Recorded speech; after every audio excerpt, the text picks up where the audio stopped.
오늘은 종려주일이자 고난주간의 시작일입니다. 예수님께서 나귀를 타고 예루살렘 성으로 입성하신 날을 기념하는 날입니다. 많은 이들이 예수님을 향해서 종려나무 가지를 흔들며 이렇게 외쳤습니다. 누가복음 19장 38절입니다. 호산나 찬송하리로다 주의 이름으로 오시는 왕이여. 호산나라는 말은 헬라어식 발음입니다. 히브리어식 원어대로 하자면 호시안나입니다. 호산나 또는 호시안나라는 말은 구약시대의 큰 축제마다 사람들이 외쳤던 찬양 같은 기도 같은 외침이었습니다. 그런데 이 말이 예수님께서 예루살렘 성으로 입성하시던 때에 지금 사용되었습니다. 호시안나, 호시안나. 감격스러운 순간이 아닐 수 없었습니다. 시편 118편 25절에 여호와여 구하옵나니 이제 구원하소서, 여기에서 와 있던 말이 바로 호시안나, 호산나거든요. 그러니까 하나님을 향해서 외쳤던 그들의 외침, 기도, 간구가 지금 예수님을 향해서 외쳐지고 있다는 거죠. 이것은 많은 사람들이 예수님을 향해서 메시아로 그렇게 인정했다라는 말이죠. 하지만 우리는 압니다. 이 호시안나라는 감격스러운 외침이 불과 며칠 지나지 않아서 이런 외침으로 바뀔 것이라는 것을요. 그를 십자가에 못 박아라. 그를 십자가에 못 박아라. 그렇기에 예루살렘으로 가는 예수님의 길은 단순한 행진이 아니었습니다. 그것은 십자가를 향한 길, 하나님의 계획에 순종한 자발적 죽음의 길이었습니다. 놀랍게도 사도 바울 역시 그 길을 똑같이 따라가려 합니다. 본문의 시작인 사도행전 19장 21절이 이렇게 증언합니다. 이 일 있은 후에 바울이 마게도냐와 아가야를 거쳐 예루살렘으로 가기로 작정하여 이르되 내가 거기 갔다가 후에 로마도 보아야 하리라 하고. 바울은 왜 예루살렘으로 가고자 했을까요? 예루살렘은 어떤 곳이었습니까? 그리고 그 길이 종려주일 예수님과 무슨 관련이 있을까요? 오늘 이것을 한번 따라가 보도록 하겠습니다. 사도행전 19장은 에베소서의 사역 후 바울이 자신의 사역 계획을 앞으로 어떻게 할 것인가를 계획하는 장면을 보여줍니다. 그는 로마에 가기를 소망했지만 먼저 예루살렘에 가기로 작정합니다. 이 여정은 단순히 우리가 여행 경로를 짜듯이 어떻게 거쳐서 어디를 가겠다 하는 그런 여행 계획과는 다른 부분입니다. 우리 시대의 독보적인 성서학자가 있습니다. 영국 성공회의 신부이기도 한 톰 라이트입니다. 어떤 책에 보면 엔티 라이트라고 써 있고 또 어떤 책은 톰 라이트라고 써 있는데 이 사람이 아주 그걸 교묘하게 자신의 저자 이름을 그렇게 밝히는 겁니다. 계획을 가지고요. 엔티 라이트라고 써 있는 부분은 신학적인 부분의 책을 쓸 때는 그렇게 썼고 일반 사람들이 쓰는 그런 신앙적인 책을 쓸 때는 톰 라이트라는 이름으로 그렇게 출간을 했습니다. 톰 라이트는 하나님의 구속 역사를 따라가는 순종의 길이라고 이 부분을 이렇게 이야기하고 있습니다. 그의 저서 The Way of the Lord, 우리말로는 그리스도의 길이라고 번역되어 있는 그곳에서 예루살렘으로 가는 바로 이 길을 이렇게 설명했습니다. 예루살렘으로 향하는 여정은 단순한 여행 계획이 아닙니다.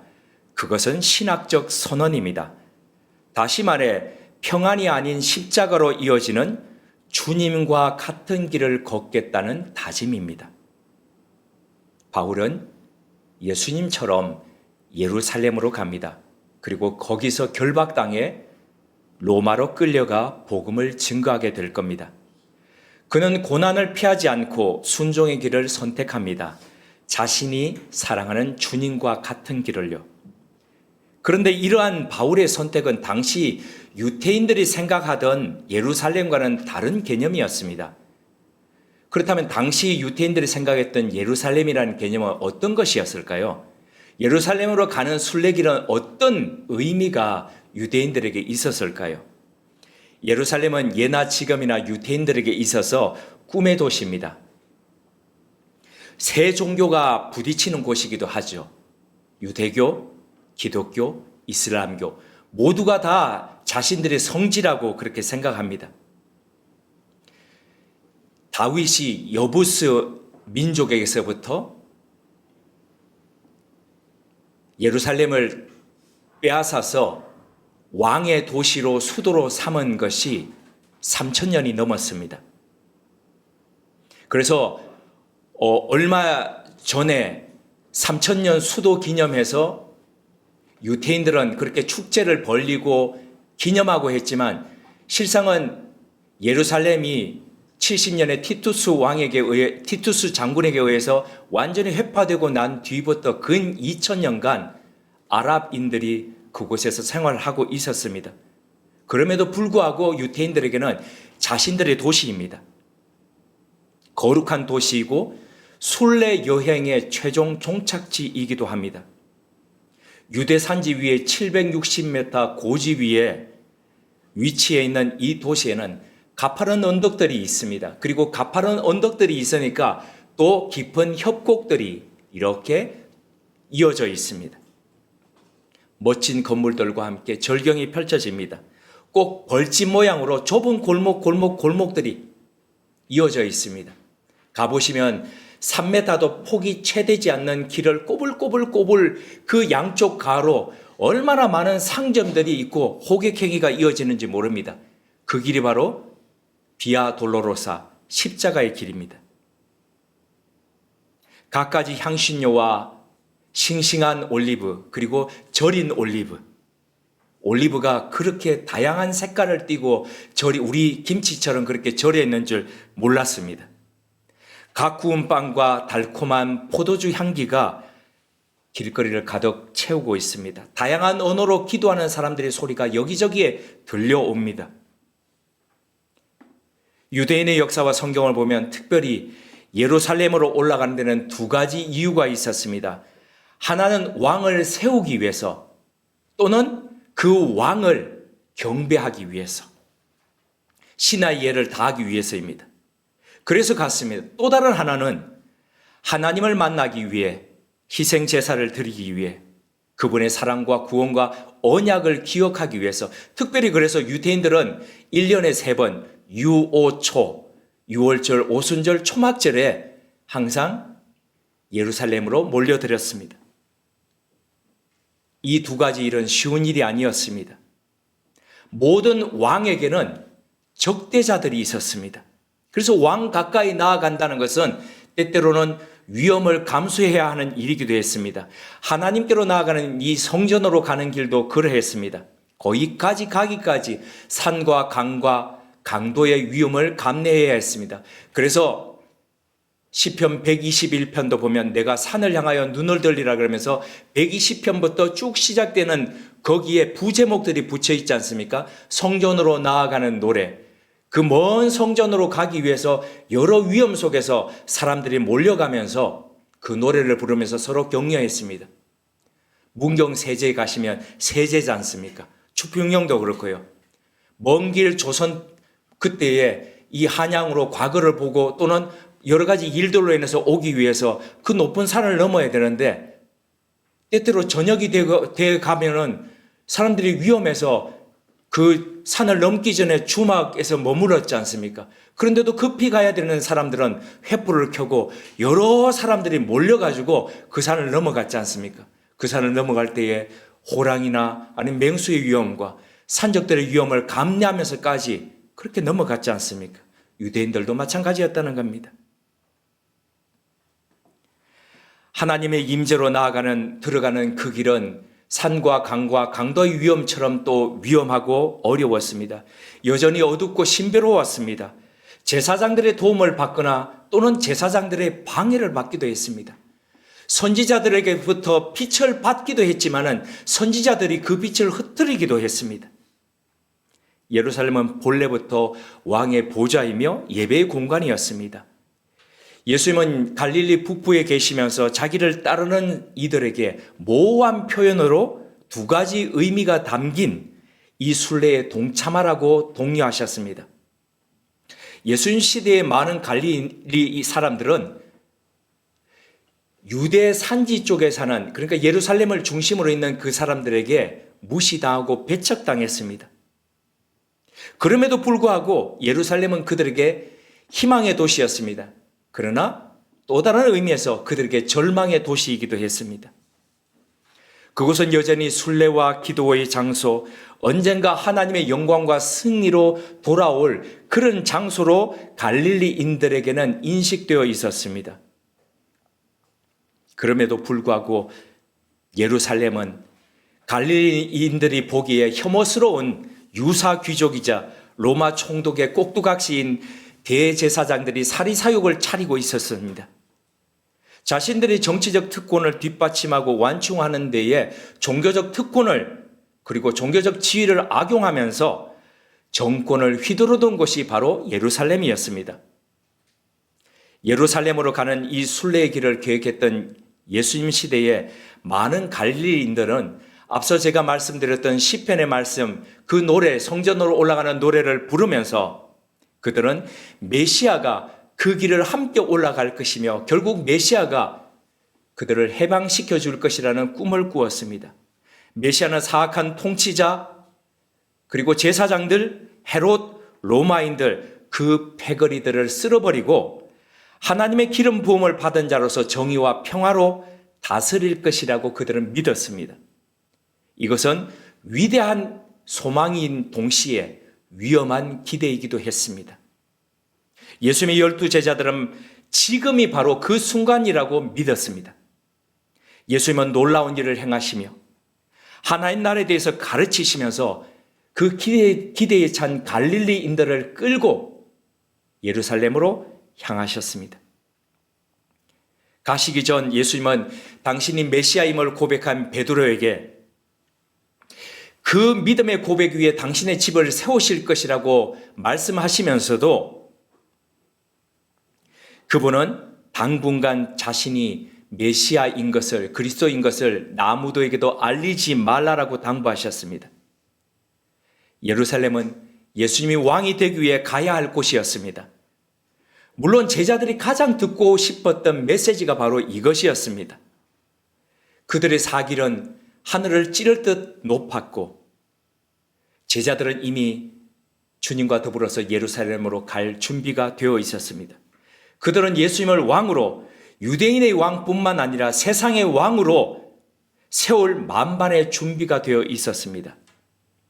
하지만 제자들은 예수님이 마음에 품고 계셨던 종위의 직위에 대해서는 아무런 준비가 되어 있지 않았습니다. 인자는 예루살렘으로 가서 대제사장들과 서기관들에게 많은 고난을 받고 죽임을 당하고 3일 만에 다시 살아나야 될 것이라는 이것을 쭉 겪으면서 다 지켜볼 그럴 준비가 되어 있지 않았습니다. 자신들의 기대가 채워지기 전에 자신들의 기대가 무너지는 그 아픔을 받아들일 준비가 되어 있지 않았습니다. 제자들은 항상 자신들이 바라던 방식으로 하나님 나라를 원했습니다. 혹 우리도 그렇지 않습니까? 우리가 바라는 예수님, 늘 바라는 예수님의 모습이 있지 않습니까? 주님이 우리를 통해 원하시는 하나님 나라의 모습보다는 우리가 원하는 하나님 나라의 모습이 있지 않습니까? 여기서 한 가지 우리가 더 깊이 생각해 봐야 할 부분이 있습니다. 그것은 예수님을 가장 많이 오해한 사람이 누구인가 하는 부분입니다. 가장 예수님하고 많은 시간을 보냈고 예수님의 제자라고 하던 사람들, 예수님의 말씀을 가장 가까이서 들었던 바로 그 사람들이 가장 예수님을 오해했다는 사실입니다. 혹여 오늘날 우리도 이와 같지 않습니까? 신학 공부를 많이 했다고 하는 신학자와 목회자가 신앙생활을 오래 했고 성경을 잘 알고 있다고 자신이 영적이라고 자부하는 우리들이 가장 예수님을 모르고 가장 예수님을 오해하고 있지는 않습니까? 예수님의 예루살렘 입성은 매우 상징적이었습니다. 새끼 낙기를 타고 오신 예수님은 전쟁에서 이기고 승리하고 돌아오는 왕이 멋진 백마를 타고 오는 것처럼 그러지 않았습니다. 스가랴의 예언처럼 그런 정치적인 해방자가 아니라 평화의 왕으로서 나귀가 아니라 그것도 새끼 나귀를 타고 한편으로는 참 우스꽝스러운 모습으로 평화의 성이라고 하는 예루살렘으로 들어오셨습니다. 사람들은 호시안나를 외치며 영광을 기대했지만 예수님은 눈물을 흘리시며 이렇게 말씀하셨습니다. 가까이 와서 성을 보시고 우시며 이르시되 평화에 관한 일을 알았더라면 좋았을 뻔하였거니와. 예수님의 길은 환영받는 영광의 행진처럼 보였습니다. 하지만 실상은 거절당하고 배반당하는 십자가의 길이었습니다. 주님은 이를 잘 알고 계셨음에도 단호하게 예루살렘으로 향하셨고 죽음을 받아들이셨습니다. 사망아 너의 이기는 것이 어디 있느냐? 사망아 너의 쏘는 것이 어디 있느냐라고 했던 사도 바울의 외침처럼 주님은 죄와 율법으로 사람을 죽음의 길로 몰고 가던 그 사망이 더 이상 권세를 가지지 않도록 그 권세를 깨뜨리기 위해 그리고 영원한 생명으로 사람들을 이끌고 가시기 위해 당신이 바로 그 길을 걸으셨습니다. 예수님과 바울 모두가 바로 같은 길을 걷고 있습니다. 그것은 영광을 향한 길이 아니라 고난을 감수한 사랑과 순종의 길이었습니다. 바울은 예수님처럼 결박과 환난이 예루살렘에서 자기를 기다리고 있음을 알았습니다. 사도행전 20장을 보면 에베소의 장로들과 그를 안타까워하는 사람들에게 그렇게 이야기를 합니다. 예루살렘에 가면 환난과 결박이 나를 기다리고 있을 거라 압니다. 그럼에도 불구하고 예루살렘으로 가기로 작정했습니다. 왜냐하면 그는 복음의 여정은 십자가 없이는 완성되지 않는다는 것을 알고 있었기 때문입니다. 톰 라이트는 이 여정을 제자도의 핵심이라고 말합니다. 진정한 제자는 영광을 좇지 않고 십자가를 지고 주님을 따르기 때문입니다. 우리는 종려주일에 종려나무 가지를 흔들며 주님을 환호합니다. 호시안나, 호시안나. 그러나 오늘의 말씀은 우리에게 이렇게 묻습니다. 너는 환호하는 군중 중에 하나인가? 아니면 십자가를 지고 그 길을 따르는 제자 중에 하나인가? 오늘날 우리에게도 예루살렘으로 향하는 길이 있습니다. 그 길은 때로 외롭고 손해보고 고난을 감수하는 길입니다.